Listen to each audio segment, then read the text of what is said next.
May importante kaming lakad. May hinahabol kaming date of submission.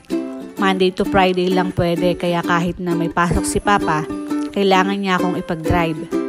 Pero pagdating namin, wala pa yung mag-a-assist sa akin. Baka mga hapon pa ang dating. Kaya para hindi kami mainip, dahil may bata kaming kasama, naisip kong sa mall na lang kami magpalipas ng oras. Si Gray at Papa lang ang kasama ko. Iniwan namin si Mama at si Blue. Dahil akala ko, saglit lang kami. Paiba-iba na naman ang weather natin, no? May araw na sobrang init, may araw din na ang lamig at ang lakas ng hangin. Nakakadry ng balat. Naubusan na din ako ng lotion kaya nagpunta na ako ng Watsons para bumili. Medyo natagalan nga ako sa pagpili dahil naghahanap ako ng mataasang SPF. Kaso sa online lang ata meron. Yung gamit ko kasi na body lotion, ang taas ng SPF nun. Sa online ko lang nabili. SPF 50 siya. Kaso hindi ko masyadong type kasi nagwa-white cast at nalalagkitan ako. Ang laki ng tignan ni Gray pag sumasakay siya sa mga sasakyang ganyan. Parang hindi na bagay. Parang ako, nagpipiling bata. Nauntog na nga yung ulo ko kaya bumaba na lang ako. At nung tinawagan na ako, bago ako dumiretso sa forensic unit, nag-CR muna ako. Tapos sila Papa naman, hinintay na lang ako sa Freedom at ako na lang yung dumiretso doon dahil ang hirap kasi ng parking doon.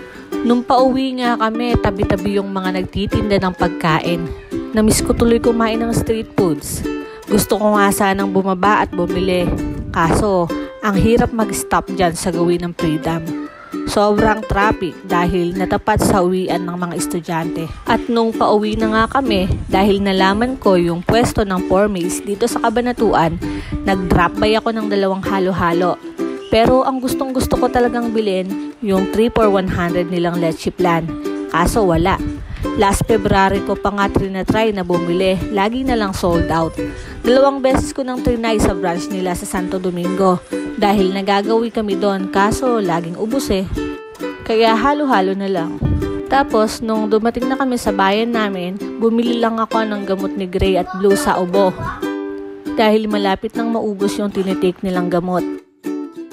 Tapos sa baryo naman namin, may nagtitinda kasi ng mura at masarap na fried chicken. Itong bata na to, nagtitinda siya dyan sa tapat ng eskwelahan sa elementary. Natikman ko na to tapos nagustuhan ko kaya ayan, bumili na rin ako para pang dinner namin. Lagi niyang mainit at bagong luto yung tinitinda nito. Madami kasing bumibili sa kanya kaya laging nauubos. Yun lang naman. Bye for now.